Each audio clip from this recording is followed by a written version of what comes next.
Well, I'm back. Our cruise ship arrived in Fort Lauderdale on Sunday morning, the 26th of October, and I just received my monthly statement for the credit card that I was using in Europe, and it indicates very clearly the advantages you get by using a credit card when you're making purchases in foreign currencies. You may remember in my previous video, I indicated to you that prior to going to Europe, I went to Wells Fargo and bought some euros, and it cost me about $1.21 per euro, even though at that time the exchange rate was about 118. But it's customary to have to pay a little extra fee when you are buying currencies. But as I'm going to show you in this program, it's much better if you buy your euros in advance, or even better if you use a credit card when you're in foreign countries, as opposed to buying the foreign currency when you're already in that foreign country. Um, the exchange rates that we got on the credit cards were right in line with what the official exchange rates were. And I also have some indications showing you what can happen if you wait until you actually are in the foreign country to try to make the exchanges, because the exchange rates are horrible. So let's take a look at what the actual experience was. Well, we started in Munich, and we had some nice restaurant meals there, and we had one there at the Ratskeller in downtown Munich, right there where the Glockenspiel is located. And our bill was 91.57 euros, and we got the exchange rate right at the official exchange rate, 1.178, which gave us a U.S. Total of $107.87. Now notice the 107.87 was what I am going to have to pay, because I charged my bill in euros. Now you always want to do that, because if you say, well, charge it in dollars, they'll add their own exchange rate, which will be a lot worse than the exchange rate here, which means then that my $107 would be a lot higher. Had another restaurant there at the Spottenhaus in Munich. Spent 115.94 euros there. Exchange rate a little improved, 1.176. And so my total bill for that is going to be $136.36. So again, indicating that when you do charge, now I had a Visa card. I was using Visa. We went to Norway, and there the local currency is the krone. Spent 25 krone there, I guess probably on a cup of coffee or a couple of cups of coffee. And the krone exchange rate was about 10 cents to the dollar. In other words, 1 krone was worth about a dime. In this case, 1.1008. And so that gave me a cost here of $2.52. In Bergen, Norway, we were there for a couple of nights. Here we had a meal for 189 krone.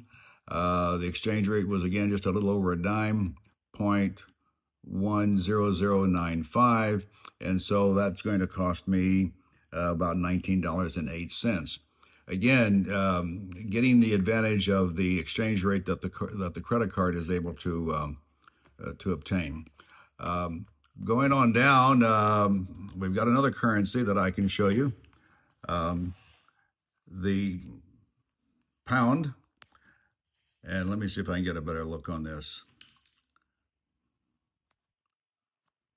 Okay, we were on a tour, and you probably have heard of the Pirates of Penzance. That's a musical. Well, we were in Penzance, and I guess I was getting a cup of coffee or a tea or something for 7.5 pounds, and the exchange rate, a pound is about $1.34, 1.336, and so that little expense is going to cost me $10.02. 7.5 pounds, $10.02.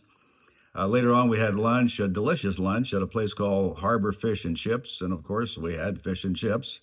The cost was 43.17 pounds, and with the exchange rate of 1.39, or excuse me, 1.33, almost 1.34, that's going to cost me $57.66.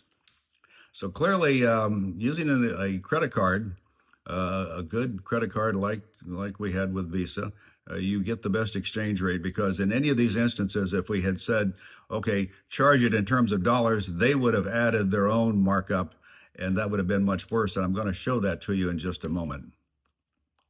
All right, now this was a sign that was in a store window, a store that does foreign exchange. And this was in England, and so you have to think in terms of pounds. And remember, a pound equals about $1.34.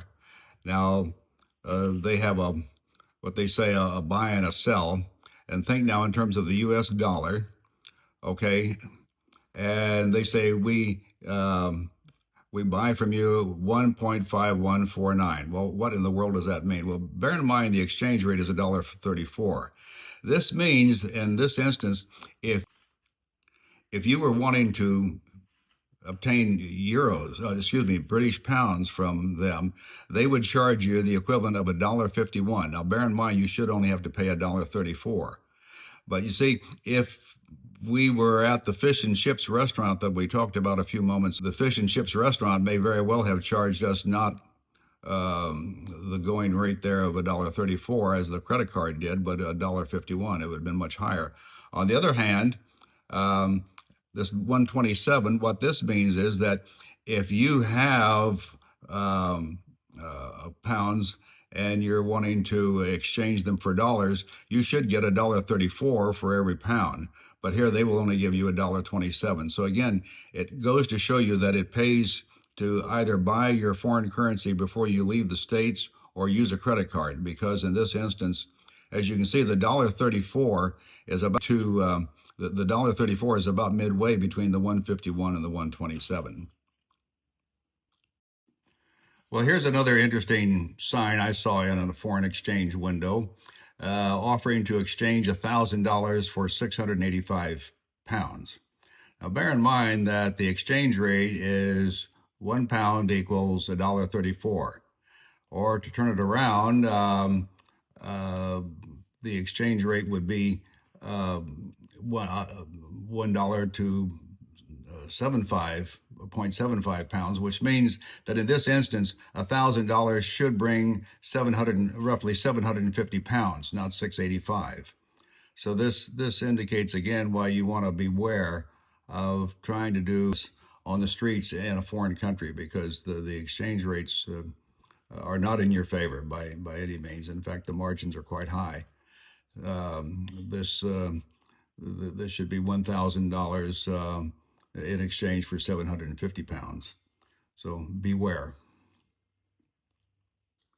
Well, this wraps up my summary today. I wanted just to bring you up to date on some of the information that I obtained from the exchange rate data that came through my credit card statement, and the actual on-site signs that I saw in windows in Europe. Anyway, the Federal Reserve is going to be making a decision this week, and I'll have some comment on that, so watch for that. And would appreciate any subscription to the Conch Economist. It's always welcome, so please like and subscribe, as they say. So that's all for now. This is the Conch Economist saying farewell for now.